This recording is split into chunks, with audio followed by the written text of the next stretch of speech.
Newton News is brought to you in part by the Village Bank. Your village, your bank.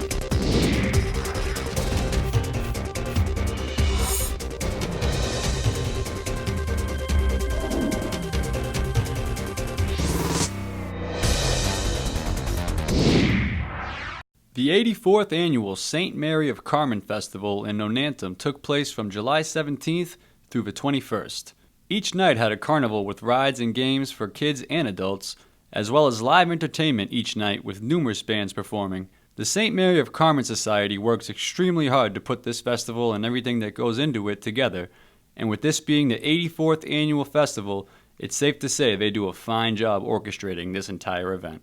Although it started as a small festival, the Society has grown this into a 5-day spectacle. Well, it started in 1935. It was only a 3-day festival back then, and that was like Saturday, Sunday, Monday.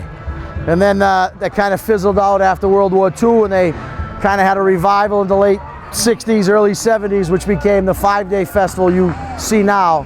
And it's been growing ever since with the entertainment and with the candlelight procession. In '67, a number of the second generation of the Society family members did revive it and made it what it is today, the 5-day, down here at Pellegrini Park, the carnival, the festival itself. We think that in the last 10 to 15 years, we've taken it to a new level, different entertainment, different times. Everybody's come out. As tonight you can see, everybody's here, everybody's waiting for the flight of the angel, everybody's waiting to take the saint back, and the experience that is, which is one of a kind.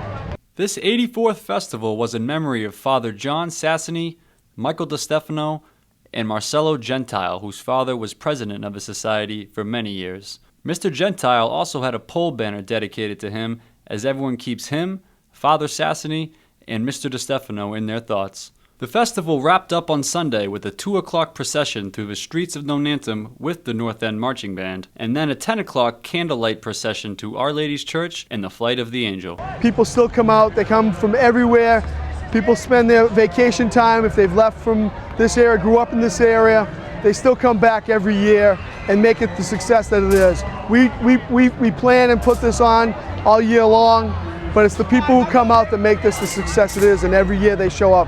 And everybody always keeps coming out to support us, so thank you very much, and we appreciate that. Ryan Caveney, Newton News, Nonantum. If you are doing some cleaning and are looking to get rid of things you no longer use, or are looking for something new and don't want to break the bank, look no further than the Rumford Avenue Recycling Depot and the Newton Recycling Committee's Swap Shop. The reason we do it is to minimize the amount of trash and recycling that Newton people throw out. A lot of the stuff that we get rid of is valuable, has great value to somebody, and if we have a system for putting it back into somebody else's hands that can use it. Recycling Committee Chairman Miles Smith says similar programs and events have been going on in Newton for over a decade. He adds that the swap shop is a win for both city residents and the city government. The Newton city government realized that we were doing something of great value to the city, both to the residents in terms of getting rid of and getting stuff, and to the budget in terms of reducing the amount of waste that we have to pay to dispose of, or recycling, because the recycling costs as well. Recycling Committee member and swap shop volunteer Susan Legere says the majority of items brought in are claimed quickly. We estimate that within one day, we see about 3/4 of what come in go happily off to people who want it. Legere says last year's swap shop was also a sweeping success. By the end of last season, we got rid of everything. I think there was like 2 things that we couldn't find. Smith says he hopes the swap shop can be open even more frequently. We would love to have this event open 6 days a week, every day that the recycling depot is open, but we just need more volunteers. People who come tend to love it. They have a great time, they get first dibs at good stuff, and they really seem to enjoy the opportunity to help people look through cool stuff. Legere and Smith say they have enjoyed volunteering from the minute they got involved. I discovered it by accident. I think I was bringing stuff to the recycling depot the end of last summer, and I immediately wanted to get involved. I just think it's the coolest thing ever. Almost no one walks away empty-handed, even when you try. And so it's a lot of fun. Jason Siegel, Newton News, Auburndale. We have to keep remembering that these miracles can happen every day, and they do happen every day, but only if people step up, and particularly when they're renewing their driver's license, step forward and make sure that they are on the organ donation list. You can register at any age, and you go to registerme.org to do that. We actually do have work with driver education schools, because the vast majority of individuals who do register here at the state of Massachusetts at the RMV. In fact, 99.6% of all people in Massachusetts who register do so at that important state agency, and that's actually true throughout the country. I do want to say that organ donation is extremely rare. You're actually more likely to need a transplant than to become an organ donor. And in fact, only 2% of all deaths happen in a manner that one can become an organ donor. Today in the United States, there's over 115,000 people waiting for the life-saving transplant, and sadly, 21 people will die each day waiting for that transplant. Our objective is to try to help save as many lives as possible. Pinnacle importance is life. Our motto is donate life. We don't want anyone to pass away, period. Police, fire, EMT do a wonderful job of one thing, and that's saving people's lives and getting them from an event to the hospital as quickly as possible. They have no say in the organ donation process.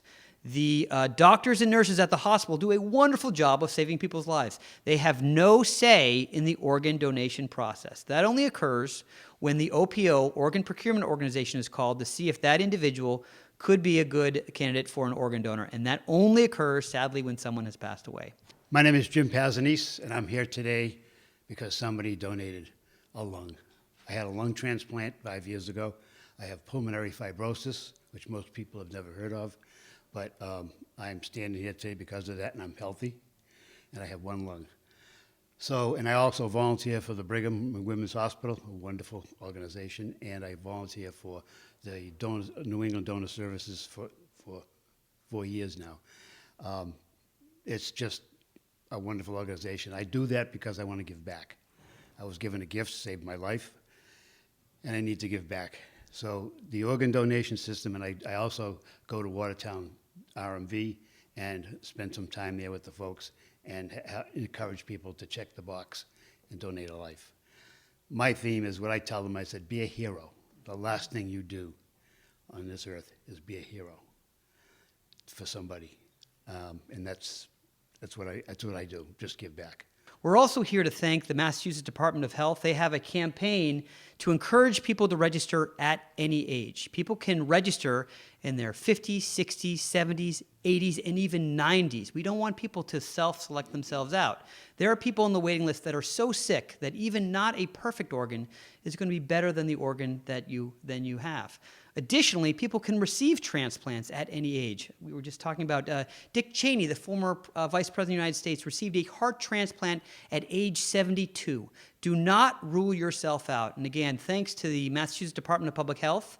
On the website, registerme.org/MA, there's 2 fantastic videos that are actually being played on the radio today, actually all this month and next month, indicating that you can register at any age. And we want to educate to the population that may be called a little bit older. I will define that, whatever that is. I will say up to 150. We want to encourage those individuals to register. I'm speaking on behalf of my husband, Art, who was a heart recipient. And he had a beautiful heart and lived a full and lovely, beautiful life for 9 years. And he was able to see, both our daughters were married, but he was able to see after the transplant his second daughter married and 4 grandchildren. And he was so actively involved along with Matt Boger and helping with getting legislation through to make people more aware of what is going on and how wonderful being a donor can be. And working with the transplant area. Art received his heart transplant from Tufts Medical Center, and they saved his life. And we had many years of wonderful time together.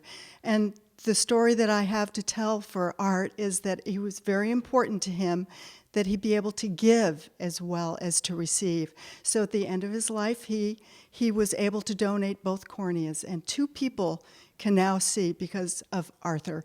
And it's a wonderful, beautiful story, and I want to thank you for letting me share today. My name is Dick Bale. I've lived here in Newton for about 45 years.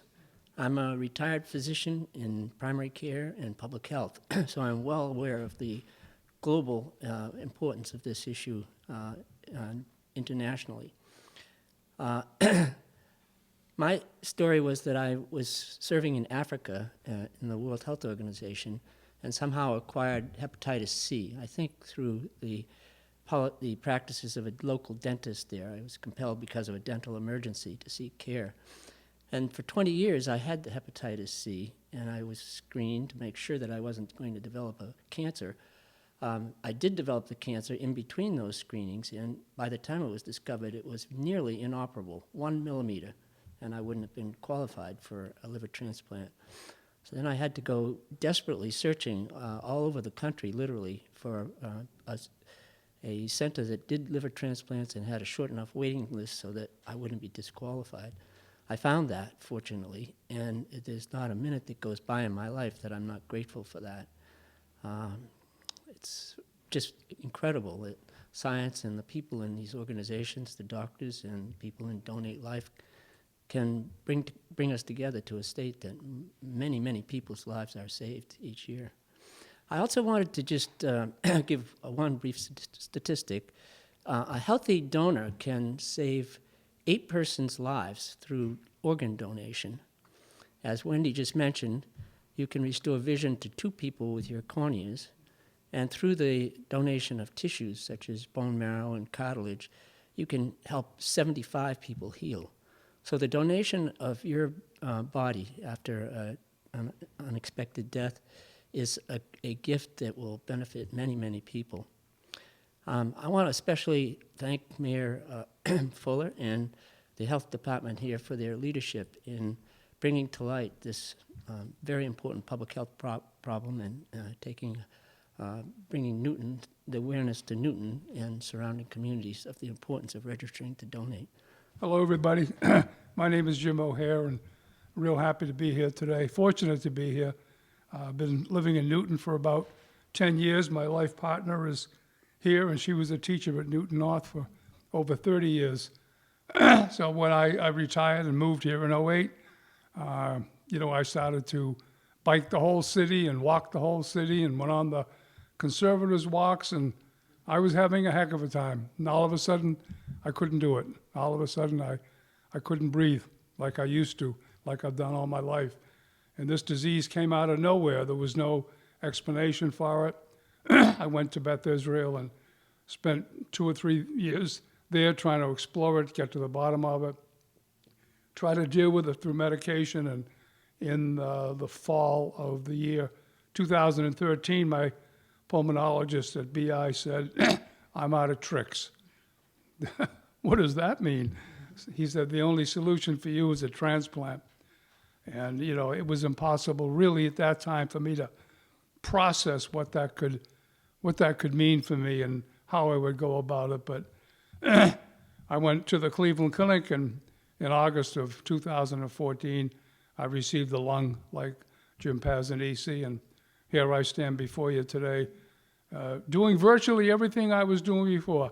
I'm not biking, I'm not jogging, but I'm pursuing all of the other interests in my life that are important to me and that keep me happy and make me who I am today, make me the person that I want to be, including with my sons and my grandchildren and my daughters-in-law, and I have a full life, and I'm just absolutely grateful for it, and to the lung donor and to this organization that I'm now part of, New England Donor Services, and their efforts, and to see them in operation, to see the enthusiasm of the volunteers and the people that work there is just very gratifying, and to have a chance like this today is also. So thank you for listening. The Newton Farmers Market has been supplying fresh vegetables for Newton residents for 40 years and takes place twice a week on Saturdays from 9:30 a.m. to 12:30 p.m., located on Elm Street. and Tuesdays from 1:30 p.m. to 6 p.m. at Cold Spring Park. The market manager, Judy Dorr, discusses many of the different vendors found at this market. We have all kinds of new vendors here too. We've Wally's one of our favorite. He's our anchor farmer, and he was my first farmer 40 years ago, and he's still coming to the market. Frida's Farmer is another great farmer. We've got we've got eggs, we got cheese, we got fresh flowers. We even now have some baby food. We have people selling OMG bagels. We have fresh fish. So we've got a variety.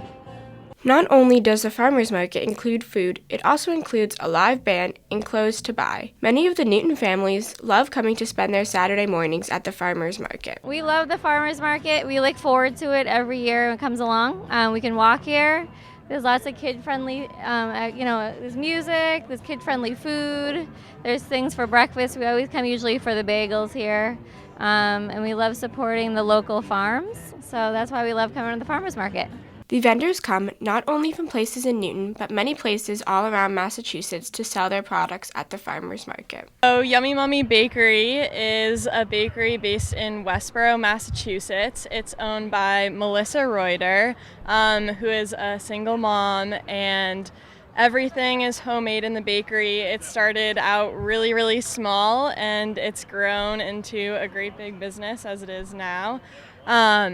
This is our second time at the Newton Farmers Market, but we float around. We're at Copley in Boston, Kendall Square, all the different ones. We love being out here and meeting everyone. The Newton Farmers Market has been a great addition to the Newton community for the past 40 years and will continue to run for the rest of the summer through October. Gina Levine, Newton News, West Newton. Hi. My name is Allie, and I am the Massachusetts Chapter Manager for National Ovarian Cancer Coalition. The mission of NOCC is to fight tirelessly to prevent and cure ovarian cancer and to improve the quality of life for survivors. Many don't know the signs and symptoms of ovarian cancer and that there's no early detection test that exists, which means that 1 in 78 women will be diagnosed this year alone, and that nearly 70% will be diagnosed in advanced stages. That is why I'd like to invite you to join our fight. On September 8th, we'll gather for our largest community event, the Massachusetts Chapter's 21st Annual Together in Teal Run Walk. This event is our opportunity to honor those who've been affected by ovarian cancer and to raise funds to spread early awareness, provide quality of life programming for survivors, and to support life-saving research. This flat 5K along beautiful Carson Beach in South Boston is perfect for beginner and advanced runners and walkers alike.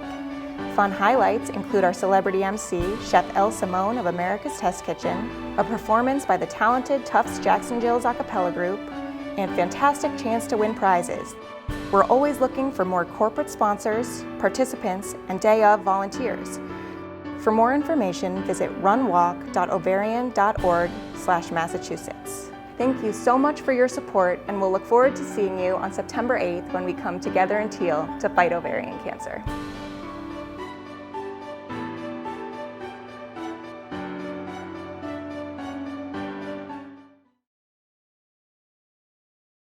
On Monday evening at the American Legion Post 440, there was an unveiling of a special new monument dedicated to the brave men and women who have fought the war on terror since 9/11. The people of the Newton 9/11 Memorial Committee originally came up with the idea for this new monument, and together with the Sons of the American Legion, made it happen to create this beautiful new memorial. We have two very active groups in Newton, led by two ladies who are very strong and very dedicated to doing what's right. Names of Sandy Young and Virginia Gardner. And we worked together to get this. They had the idea, quite frankly, and the concept, brought us in, we helped shape it a little bit, and we also provided the land for it to be placed on. That's how it came about. So I thought it would be a good idea, and Ginny and I discussed it, and we thought it would be a good idea, and we talked to Nick about it, and the three of us formed our own little committee about getting it done. And it's for men and women who have served since 2001. The ones that are still living and the ones that are deceased. It's for both. And we just want to show how much we appreciate all they're doing to keep us safe. And now this global war on terror that has gone on for almost 20 years, children that never knew about 9/11 are serving in our military and fighting to keep us safe so we can have things like this. We can feel safe gathering here in front of this stone. And when I heard taps and saw Mike Mazzola looking at the flag, standing at attention, I thought this is what it's all about, respecting, honoring, and loving our military and our first responders. It went well. It was short, it was sweet, it was right to the point. The remarks by the two ladies were outstanding. Sandy on the benediction and Virginia with her soliloquy there. So it was good. It was a great team effort, quite frankly. Teaming up with these two ladies is always a positive outcome. It's important we never forget that awful day in history, and now this new monument will remind all of us of the men and women who have and still are fighting the war on terror. Ryan Caveney, Newton News, Nonantum. The New England Paralyzed Veterans of America Bass Trail held their annual Charles River Bass Tournament on Saturday at the Newton Yacht Club. Anglers with disabilities were paired with boaters for a day of competitive fishing. This was an all-day event with the tournament starting at 8 o'clock in the morning and ending at 2 o'clock in the afternoon. Then came the bass weigh-in and prize presentations, followed by a cookout for all in attendance. And although it's a tournament, it's more about bringing veterans and the disabled community together for a fun day of fishing. As a whole, it's bringing our brothers back who have lost their abilities and some mental dysfunctions, and get them back in the reality of life again. A lot of kids went out and did this with their parents when they were just yay high. And it shows them that they can still do it with the help of all our volunteers and all our community comes together. And it's just a very rewarding program.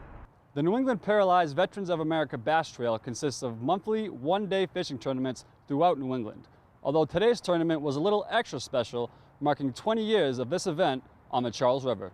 Just the camaraderie and the family you grow through the years. I mean, there's plenty of guys that have been here for 20 plus years, and then there's new people coming every year, and that's what we appreciate the most. You know, I just can't go fishing, you know. If there ain't volunteers and boat captains willing to come down there and people like the Newton Yacht Club offering their venues, it don't even happen for us. So, I mean, you have to be very appreciative for everybody that is, you know, putting an effort in to make it possible for us to get out there. This is a very popular event with many volunteers who just want to do their part in serving our disabled veterans and help them in any way possible to go out and fish in this tournament.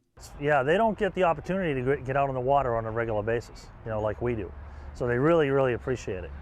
And that's what it's all about. You know, seeing the smiles on their face, you know, when they catch a fish, or whether they catch a fish or not. It's just, any day on the water is just a great day. Ryan Caveney, Newton News, Newton Corner. On Monday, February 4th, Bill's Pizzeria in Newton Center debuted their Open Mic Jam, a weekly opportunity for local artists of all ages to get together, eat pizza, and perform. New TV caught up with Andrew Giano and Terrence Reeves, the hosts of the Jam, to talk about their new show and what it brings to the Newton community. I am the humble co-host of this open mic. I've been hosting it with hosting open mics in various incarnations with Terrence Reeves for close to 7 years. We first started at Smoking Joe's in Brighton, and now we're here, and before this we were at Terry O'Reilly's Irish Pub for 5 years, and so today marks the first day of us at our new location, also in Newton at Bill's Pizza. I think what it does is it gives an opportunity for all different age and types of people to connect on something that was originally kind of designed to be shared, which is like entertainment, whether it's comedy or music or anything like that. So having something like that in Newton that's consistent and kind of always there has been really great, so far, historically at least. And so I think having that kind of place of gathering routinely is really nice. The Jam is a great opportunity for musicians to debut original songs,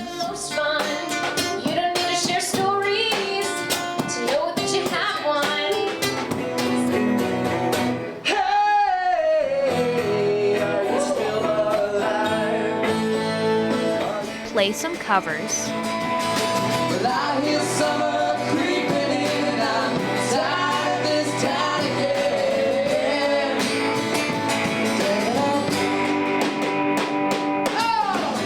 and sometimes just jam.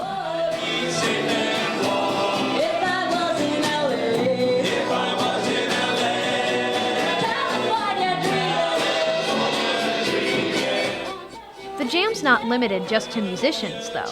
It's also open to poets, But isn't it easy and effortless to watch fire turn wood to ash? Ash that will not resurrect us. Ash that you will not be risen from. You were never really here. and stand-up comedians. Because, I mean, like, the PB&J has its own sap you up line. You're the peanut butter to my jelly. If my girlfriend called me the soy nut butter to her jelly, she's saying, we're a bad combination, and I think we should break up.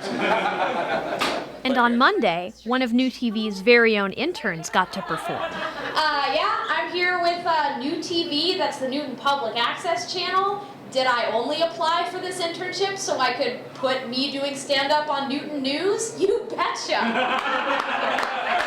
Performance artists also stop by sometimes, as we were lucky enough to witness on Monday.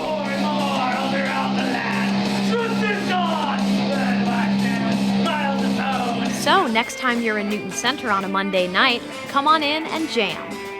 Nora Panahi, Newton News, Newton Center. Crossing a finish line, high-fiving a teammate, performing in front of an audience, going to an overnight camp, going out to dance and celebrate with your friends.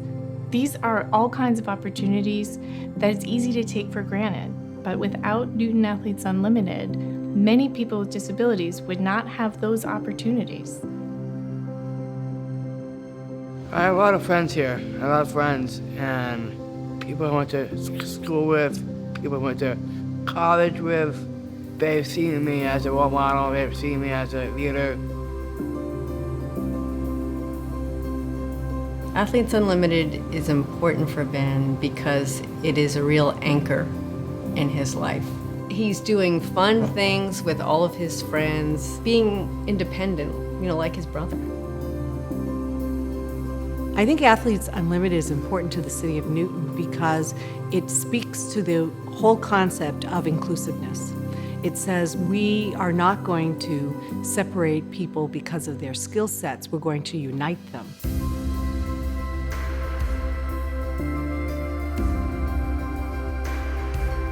I do swimming, ice skating, horseback riding, track, yoga, camp. You get to see the same faces, or maybe new faces. I think that in any community, people want to feel that they're accepted.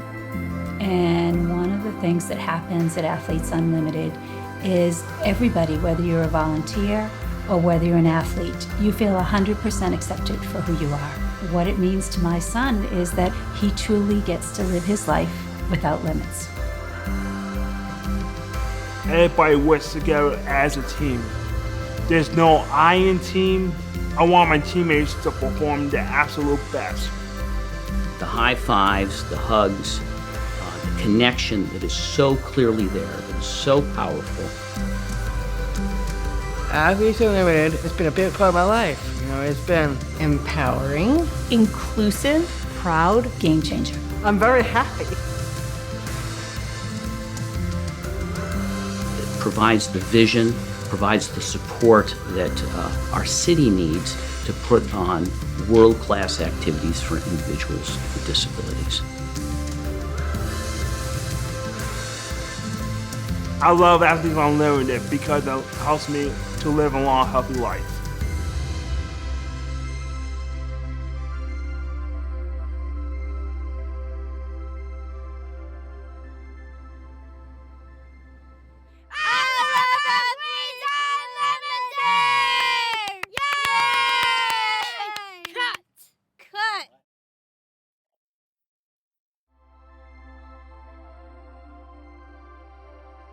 Newton News was brought to you in part by the Village Bank. Your village, your bank.